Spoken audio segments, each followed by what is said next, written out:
الرحمن الرحیم. میرے سے پہلے جتنے ایکسپرٹس تھے انہوں نے کافی سیر حاصل گفتگو کی اکانومی کے اوپر, ایگریکلچر کے اوپر. جھگڑا صاحب نے خیبر پختونخوا کے اور پروونشل معاملات کے اوپر کافی روشنی ڈالی, اور علی خضر صاحب نے بڑی جامع ایک پریزنٹیشن دی وے فارورڈ کے اوپر, اور جو اس وقت ہمارے سامنے اکنامک کرائسس کھڑا ہے اس کی جو نوعیت ہے اس کے حوالے سے, اور کافی انہوں نے خوفناک باتیں بھی کیں. اور میں امید کرتا ہوں کہ یہ اب محفوظ رہیں گے, کیونکہ نیشنل سیکیورٹی کی جو گزشتہ روز میٹنگ ہوئی ہے اس میں تو کہا گیا ہے کہ معیشت بری ہے, لیکن جو کہے گا کہ بری ہے تو اس کے اوپر بھی ایف آئی آر وغیرہ یا کوئی ایسی کارروائی جو ہے وہ شروع ہو سکتی ہے. تو علی خضر صاحب کے ساتھ ہماری ساری ہمدردیاں رہیں گی انشاءاللہ, اور ہم آپ کے ساتھ کھڑے رہیں گے انشاءاللہ تعالی. لیکن ہمیں بات کرنے سے کوئی نہیں روک سکتا, کیونکہ معیشت حقیقتاً اس وقت ایک بہت خراب حالت میں ہے, اور یہ خراب حالت کافی حد تک اوائڈ کی جا سکتی تھی. میں آپ کو بتانا چاہتا ہوں کہ آج سے 8 ماہ پہلے جتنی بین الاقوامی اداروں کی رپورٹس آ رہی تھیں, آپ کسی کو اٹھا کے دیکھ لیں, ورلڈ بینک کی, آئی ایم ایف کی, ایشین ڈیولپمنٹ بینک کی, تو تمام جو تھیں وہ بڑی کمپلیمنٹری رپورٹس تھیں. اس میں پاکستان کی معیشت اور اس کی ہینڈلنگ کی زیادہ تر تعریف کی جا رہی تھی. چیلنجز کا بھی ذکر کیا جاتا تھا, لیکن کسی بھی رپورٹ کے اندر دور دور تک یہ اندیشہ نہیں ظاہر کیا جا رہا تھا کہ پاکستان کو اتنا بڑا فائنینسنگ گیپ آئے گا اور یہ خدا نخواستہ ڈیفالٹ کے قریب جا کے کھڑا ہو جائے گا. جو ابھی علی خضر صاحب نے جو فگرز دیں, ہم 8 ماہ کے اندر ہم نے یہ جو ایک گرتا ہوا سفر طے کیا ہے, یہ 8 ماہ پہلے اس کا دور دور تک کوئی تصور نہیں تھا. اکانومی آپ کی 6% پہ گرو کر رہی تھی, فورن ایکسچینج ریزروز آپ کے اتنے تھے کہ مارچ کے اندر ہم نے اپنے فورن ایکسچینج ریزرو سے $1 ارب ریکارڈ ایک کی سیٹلمنٹ بھی کی, اور کرنٹ اکاؤنٹ کا خسارہ شرنک ہو رہا تھا, آپ کا روپیہ سٹیبل تھا, بجلی کی لوڈ شیڈنگ دور دور تک موجود نہیں تھی اس ملک کے اندر, بلکہ اضافی بجلی استعمال کرنے کے اوپر ہم سکیمز دیتے تھے کہ آپ اضافی بجلی استعمال کریں گے تو 30% آپ کو رعایتی یونٹ ملیں گے. پیک آرز ہم نے ختم کر دیے صنعت کے لیے. صنعت 10%, بڑے درجے کی صنعت 10% گرو کر رہی تھی. ہمارے ایکسپورٹرز تمام ریکارڈ توڑ رہے تھے, اور یہ ایک پازیٹیوٹی تھی. سٹارٹ اپس ملک کے اندر تھے, ایک پازیٹیوٹی تھی ملک کے اندر.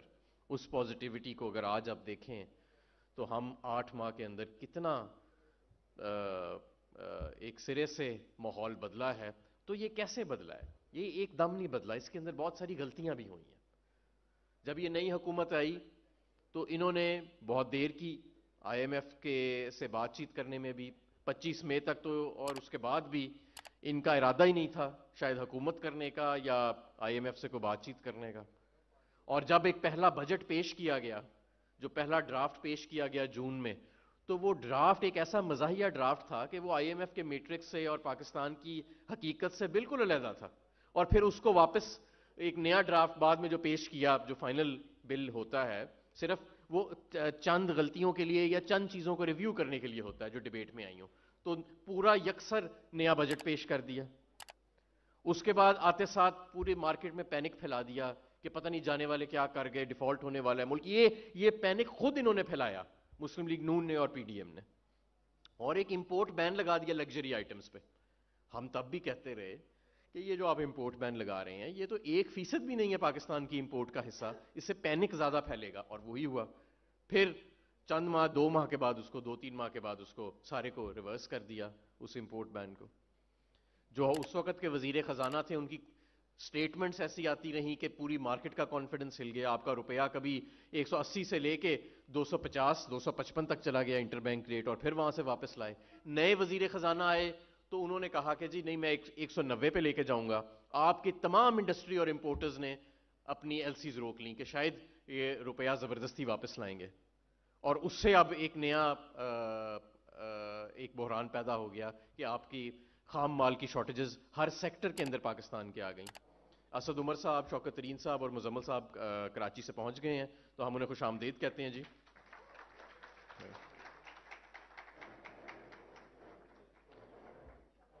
تو یہ سلسلہ جو چلتا رہا, ایک گراوٹ کا سلسلہ معیشت کے اندر، اس کی اور بہت سارے پہلو ہیں. ایک پاکستان ریمیٹنس انیشیٹو ہوتا تھا، اس کو ختم کر دیا گیا. اور پھر اتنا زیادہ فوکس کیا گیا روپے کے اوپر کہ پورے پاکستان کی امپورٹس کو سکویز کر دیا گیا. پاکستان کی تمام امپورٹس کو سکویز کر دیا گیا تاکہ روپیہ مستحکم رہے، جس کے اندر آپ کے اسینشل خام مال، آپ کی دوائیاں، آپ کے سپیئر پارٹس، آپ کی صنعت کا سامان، کھانے پینے کی اشیاء تمام شامل، جس کی وجہ سے اب شارٹیجز جو ہیں وہ ہر سیکٹر کے اندر آہستہ آہستہ آنی شروع ہو گئیں اور انڈسٹریز بند ہونا شروع ہو گئیں، ملٹی نیشنلز بند ہونا شروع ہو گئیں. آپ کا انٹر بینک ریٹ جو آج جو 225 226 روپے ہے، اس پہ کوئی بینک ایل سی کھولنے کو تیار نہیں. آپ نے ڈالر خریدنے ہو تو اوپن مارکیٹ کا جو ریٹ ہے اس میں اور انٹر بینک کے ریٹ میں 30 سے 40 روپے کا فرق ہے. یعنی انٹر بینک کا ریٹ صرف کاغذ کے اوپر رہ گیا، اس کا معیشت کے ساتھ اب کوئی تعلق نہیں رہ گیا. وہ صرف اسحاق ڈار کے کاغذ پہ 226 روپے لکھا ہوا ہے، اس کے اوپر کوئی کاروبار نہیں ہو رہا اور کوئی اس کے اوپر روپیہ دستیاب نہیں ہے. آج ہم انشاءاللہ تعالی وائٹ پیپر جاری کر رہے ہیں جس کے اندر انہوں نے جس محنت کے ساتھ، کیونکہ یہ اتنی 8 ماہ میں تباہی جو ہے یہ محنت کے بغیر نہیں آ سکتی، جس محنت کے ساتھ انہوں نے اس ملک کو تباہ کیا 8 ماہ کے اندر، جتنا یہ ملک پرواز کر رہا تھا 8 ماہ پہلے، آج اتنا ہی یہ اس کو گراوٹ کی طرف لے گئے ہیں. اب میں بات کرنا چاہوں گا کیونکہ ابھی معیشت کے اوپر وائٹ پیپر ہم نے لانچ کرنا ہے تو اس کے اوپر کافی ابھی گفتگو ہوئے گی. میں کچھ انرجی کے اوپر بات کرنا چاہ رہا ہوں کیونکہ توانائی کا بہت بحران آیا ہوا ہے. پاکستان تحریک انصاف کے دور میں صرف 8 ماہ پہلے 16 روپے کا یونٹ تھا اور اضافی بجلی استعمال کرنے پہ 12 روپے کا یونٹ جو ہے وہ دیا جاتا تھا صنعت کو. لوڈ شیڈنگ کا نام و نشان نہیں تھا. سرکولر ڈیٹ، گردشی قرضوں کا فلو جو ہم نے جب لیا 2018 میں تو 450 ارب کی رفتار سے وہ ہر سال بڑھتا تھا. ہم اسے کم کر کے 99 ارب پہ لے آئے اپنے آخری سال میں. اب 8 ماہ میں وہ دوبارہ 450 ارب پہ چلا گیا. آئی پی پیز، چلیں آئی پی پیز پہ تو میں خیر بعد میں آتا ہوں. میں ذرا آپ کو یہ بھی بتانا چاہوں گا کہ یہ جو ہمارا توانائی کا بحران ہے آج جو ہم فیس کر رہے ہیں، اس کی جڑیں کہاں پہ ہیں؟ اس کی جڑیں 2013 اور 2018 کے درمیان جو فیصلہ سازی ہوئی، اس کی بنیاد اس توانائی کے بحران کی وہاں رکھی گئی. 2013 میں ہمارے کیپیسٹی پیمنٹس، یعنی وہ پلانٹس جو بند بھی رہیں تو جو ہم نے ان کو فکسڈ پیمنٹ کرنی ہوتی ہے، وہ صرف 183 ارب تھی. 2013 میں 183 ارب تھی. آج 10 سال بعد، 10 سال بھی نہیں ہوئے ابھی، 9 سال بعد وہ تقریباً 1100 ارب کے قریب کھڑی ہے اور یہ چند سالوں میں بڑھ کے 2500 ارب پہ چلی جائے گی. کیوں؟ کیونکہ یہ جو امپورٹڈ ایندھن کے اوپر مہنگے داموں پاور پلانٹ لگائے گئے جن کا کوئی کمپٹیشن نہیں ہوا، جن کا کوئی اوپن ٹینڈر نہیں ہوا، اور اپنی مرضی کے سلیکشن کر کے پلانٹس لگائے گئے، اپنی مرضی کی جگہوں پہ لگائے گئے، مرضی کی کمپنیوں کے ساتھ لگائے گئے، اور آج ان کی وجہ سے 183 ارب سے بڑھ کے آپ کی کیپیسٹی پیمنٹس 1100 ارب پہ کھڑی ہیں اور یہ مزید 2500 ارب تک چلی جائیں گی چند سال کے اندر. ہمارا امپورٹ مکس پاکستان کا بدل دیا گیا. ایک ملک جس کے اندر کرونک فورن ایکسچینج کی ولنریبلٹی ہے، وہاں پہ آپ نے اپنی 70% توانائی جو ہے وہ امپورٹڈ ایندھن کے اوپر اس کا دار و مدار کر دیا، یعنی وہ بھی امپورٹ کرو. اور میں اب آپ کو بتانا چاہتا ہوں کہ یہ 2013 اور 18 میں تو جو کر گئے، اس کے بعد جب پی ٹی آئی آئے تو ہمارے سامنے یہ جو توانائی کا شعبہ تھا ہم نے کیا کیا؟ سب سے پہلے تو ہم نے آئی پی پیز جو یہ انڈیپینڈنٹ پاور پروڈیوسرز ہیں ان کے ساتھ معاہدوں کو ری نیگوشیٹ کیا. آئی جی سیپ، یعنی کہ ہم نے ایک ایسا فارمیٹ بنایا کہ اب آئندہ مزید کوئی اگر بجلی گھر لگایا جائے گا یا حکومت کانٹریکٹ کرے گی تو وہ ایک انٹرنیشنل سٹینڈرڈز کا ایک کمپیوٹرائزڈ پروگرام جسے آئی جی سیپ ہم کہتے ہیں، اس کی پروجیکشن، ماڈلنگ اور اوپن کمپیٹیٹیو بڈنگ کے ذریعے کیا جائے گا. کووڈ کے انرجی پیکیجز کے اندر ہم نے بے شمار پیکیجز دیے، جس طرح انرجی کے بلز کو ڈیفر کیا گیا، انرجی انکریمنٹل پیکیج دیا گیا کہ اضافی بجلی آپ استعمال کریں تو 12.5 روپے کی ہوئے گی. ویکوگ کو پاس کیا گیا. آپ کی جو ایل این جی آتی تھی جب آپ اس کو ڈالتے تھے اپنی لوکل گیس کی لائنز کے اندر تو ہر سال 100 ارب کا نقصان ہوتا تھا. ہم نے فروری میں، آپ اپنے آخری 2 مہینے کے اندر، ہم نے تمام صوبوں کو کے ساتھ مل کے ہم نے ویکوگ کا لیجسلیشن پاس کیا. اور اس کا نتیجہ یہ نکلا کہ آئی ایم ایف 2021 میں جب میں وزیر توانائی تھا تو جب آئی ایم ایف کا پروگرام ریویو ہو رہا تھا تو توانائی کا شعبہ وہ واحد شعبہ تھا جس کی میٹنگ کا دورانیہ توانائی کے دفتر اسلام آباد میں آئی ایم ایف کے ساتھ صرف 5 منٹ کا تھا. تمام میٹرکسز پہ ہم نے اوور پرفارم کیا ہوا تھا. سرکولر ڈیٹ کے جتنے ٹارگٹس تھے ریڈکشن کے وہ ہم نے اوور پرفارم کیے تھے. لائن لاسز کے اور ٹرانسمیشن ہم 20,000 میگا واٹ سے لے کے آئے اور ہم 26,000 میگا واٹ پہ پاکستان کی ٹرانسمیشن کیپیسٹی چھوڑ کے گئے. یہ لوگ 40,000 میگا واٹ پہ جنریشن کیپیسٹی لے گئے تھے لیکن ٹرانسمیشن کیپیسٹی 19-20,000 پہ چھوڑ گئے تھے. ہم اس کو 3 سال میں 6,000 میگا واٹ 25% ہم نے اس کو انکریز کیا. اور جتنے ہمارے پریویس ڈیفرڈ پیمنٹس تھی, کیونکہ آخری سال میں مسلم لیگ نون نے 2018 میں انرجی پرائسز کو فکس کیا, تو وہ جتنی ڈیلیڈ ایڈجسٹمنٹس تھیں وہ تمام کوارٹرلی ٹیرف ایڈجسٹمنٹس کے ذریعے ہم آلریڈی ان کو لیوی کر چکے تھے, جس کے نتیجے میں ہمارا سرکولر ڈیٹ کا فلو 99 ارب آ گیا تھا. اور اس سال ہم نے اپنے سٹاک میں نیگیٹو شو کرنا تھا, 300 ارب نیگیٹو ہم نے شو کرنا تھا. لیکن یہ سارا کچھ جو ہے یہ دھرا کا دھرا رہ گیا. اور میں آپ کو یہ بھی بتاؤں کہ جب ریکوڈک کی سیٹلمنٹ کا ٹائم آیا $1 ارب درکار تھے.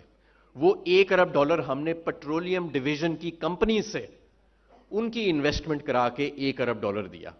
یعنی کہ وہ ہمیں قرضہ نہیں لینا پڑا, مزید پاکستان کو ایز اے سوورن ڈیٹ ہمیں قرضہ نہیں لینا پڑا. ہم نے وہ بھی اتنی اس وقت آپ کی جان پڑ چکی تھی توانائی کے شعبے میں. آج البتہ کیا ہے, جب یہ لوگ آئے ہیں پچھلے 8 ماہ کے اندر, سب سے پہلے تو آتے ساتھ مئی جون کے اندر انہوں نے ایک سپینڈنگ سپری کی, ضرورت سے زیادہ تیل خرید لیا اور مہنگی ترین قیمتوں کے اوپر خرید لیا. صرف مئی کے جون کے مہینے کا تیل خریدنا تھا, مئی جون جولائی تینوں مہینے کا تیل خرید لیا انہوں نے. ایل این جی کے 4 کارگو خرید لیے آتے ساتھ, اور مہنگے داموں پہ جو پاکستان کے مہنگے ترین کارگو سے, اور آج تک ان کی کاسٹ ریکور نہیں ہوئی. وہ بھی سارا سرکولر ڈیٹ کے اندر چلا گیا گیس کی. جو مہنگے داموں تیل خریدا حکومت نے, فیول کاسٹ ایڈجسٹمنٹ 10-10 15-15 روپے لگ کے انڈسٹری کو آئی, اور فورن ایکسچینج آپ کا وہاں سے ڈرین ہونا شروع ہو گیا. رشیا سے جو پہلے ملک تھے نا جنہوں نے رشیا کو اپروچ کیا تھا سستا تیل لینے کے لیے, اس میں پاکستان شامل تھا. مارچ کے مڈل میں تقریباً 8 سے 10 مارچ کے اندر پوری دنیا کو رشیا نے آفر دی کہ ہم آپ کو 30% سستا تیل دیتے ہیں. $113 کا اس وقت تیل تھا اور $30 سے زیادہ کا ڈسکاؤنٹ تھا. سب سے پہلے جو ملک جس نے ان کو اپروچ کیا اور ان سے بات چیت شروع کی وہ پاکستان تھا. اور ہم نے اپریل میں سستی گیس اور سستا تیل لے کے آنا تھا پاکستان میں. آج اس بات کو بھی 9 ماہ گزر چکے ہیں, اور انہوں نے اب جا کے بات چیت شروع کی تھی, وہ بھی بلاول صاحب نے روک دیا انہیں. انہوں نے کہا نہیں, یہ جرت نہیں کرنی, یہ بڑے جو ملک ہیں وہ ہمارے جو ان کو لانے والے ہیں وہ خلاف ہو جائیں گے. پھر ہم نے جتنے ڈسکوز تھے پاکستان تحریک انصاف نے ان کے پروفیشنل بورڈز بنائے تھے, اس میں کوئی سیاسی لوگوں کو نہیں ڈالا تھا ہم نے. MIT کے لوگ, ہارورڈ کے لوگ, وہ لوگ جو ساری دنیا کے اندر انرجی ایکسپرٹس سے اپنا لوہا منوا چکے تھے, ان کو لیسکو کے بورڈز میں ڈالا, ان کو گیپکو کے بورڈز میں ڈالا, ان کو پیسکو کے بورڈز میں ڈالا. ان سب کو فارغ کر دیا گیا ہے اور ان کی جگہ اپنے جیالوں کو, اپنے کرونیز کو, اپنے رشتہ داروں کو لگا دیا گیا. لیسکو کا بورڈ 4 ماہ اس لیے نوٹیفائی نہیں ہوا کیونکہ خرم دستگیر صاحب اپنے سسر کو لگانا چاہتے تھے, لیکن وہ نعمان صاحب ایک ان کے لاہور کے ٹکٹ ہولڈر ہیں, وہ بھی لگنا چاہتے تھے. تو یہ 4 ماہ کشمکش چلنے کے بعد ان فیصلہ یہ ہوا کہ نہیں, وہ نعمان صاحب کو دے دیں, ان کے سسر کو کہیں اور ایڈجسٹ کر دیں گے. اور ہم کس کو لگا رہے تھے؟ جو ٹاپ کے چوٹی کے جو انرجی کے پروفیشنلز ہیں ان سب کو فارغ کر دیا گیا. NTDC میں ہم جو ایک ٹرن اراؤنڈ اسپیشلسٹ ہیں جنہوں نے کراچی الیکٹرک کو بھی ٹرن اراؤنڈ کیا جب وہ اس کو پرائیویٹائزیشن کے بعد, نوید اسماعیل, اور ساری دنیا میں وہ ٹرن اراؤنڈ اسپیشلسٹ ہیں, ان کو فارغ کر دیا گیا NTD. اور وہ 3 سال میں اس کو 20,000 سے 26,000 میگا واٹ پہ لے کے آئے تھے, ان کو فارغ کر کے اب پتہ نہیں وہاں پہ کس کو لگا دیا. اور یہ سلسلہ. اچھا, LNG کے اوپر ہم ایک کارگو مس کرتے تھے تو شوز چلتے تھے.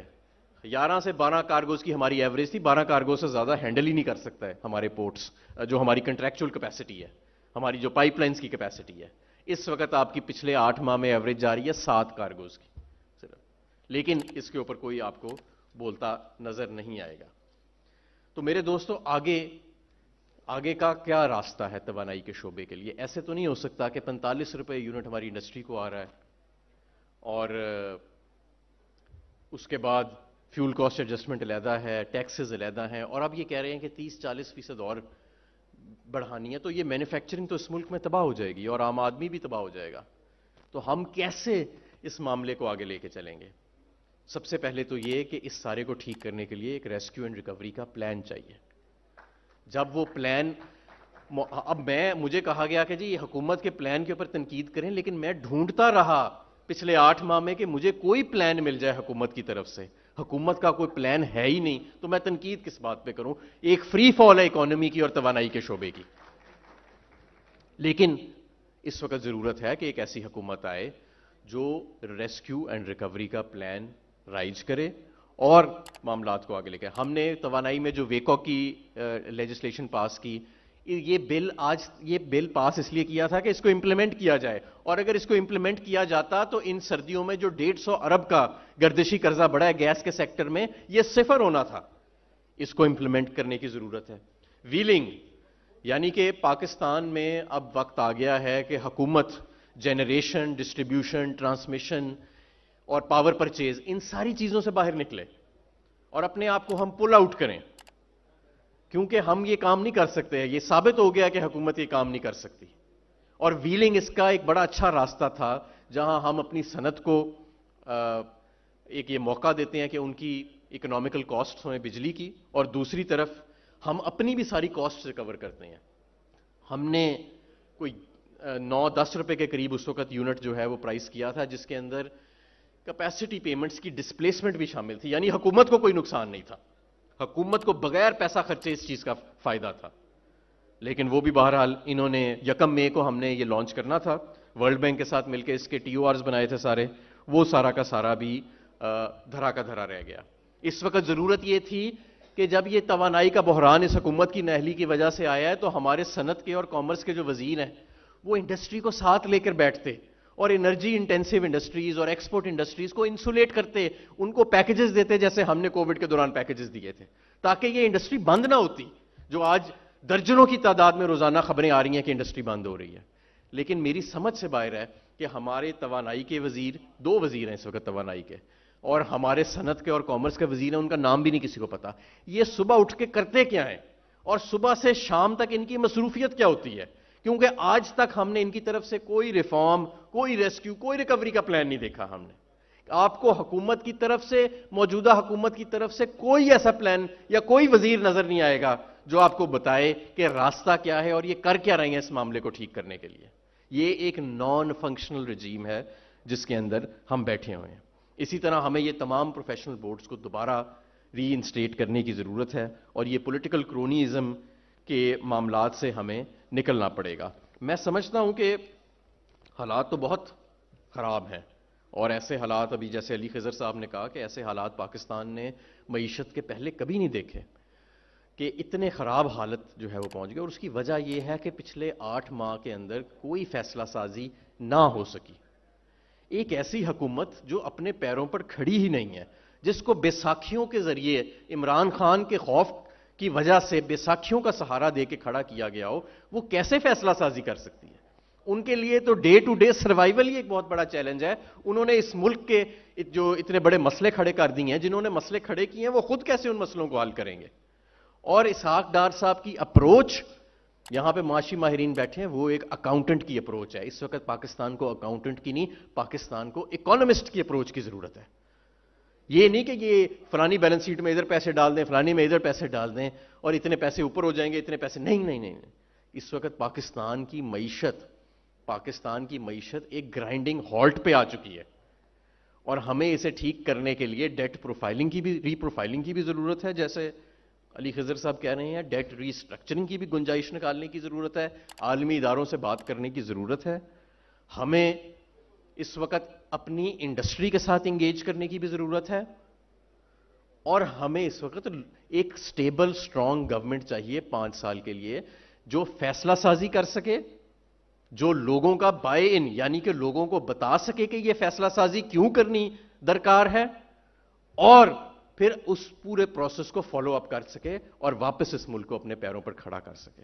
یہ ڈے ٹو ڈے گورننس جو ہے، ہمیں اس ڈے ٹو ڈے گورننس سے اور یہ day to day survival mode جو ہماری رجیم ہے، جس کے اندر پھنسی ہوئی ہے یہ آرٹیفیشل سی رجیم، اس سے ہمیں باہر نکلنا پڑے گا. اور مجھے پورا یقین ہے انشاءاللہ تعالی کہ ہم اس سے نکلیں گے. اور ایک یہ 2023 انشاءاللہ تعالی، مجھے معلوم ہے کہ بڑی مایوسی ہے، بہت زیادہ مایوسی ہے اس وقت پاکستان میں. جتنا آپٹمزم تھا 8 ماہ پہلے وہ ریپلیس ہو گیا مایوسی کے ساتھ. لیکن انشاءاللہ تعالی میں سمجھتا ہوں کہ ہمارے ملک کی 2023 کا وہ سال ہوئے گا جب یہ جو ایک گھٹن کا ماحول ہے جمہوریت کے اندر اور سیاست کے اندر، یہ گھٹن بھی ختم ہوگی.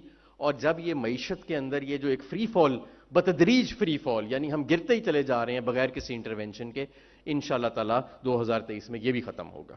بہت شکریہ.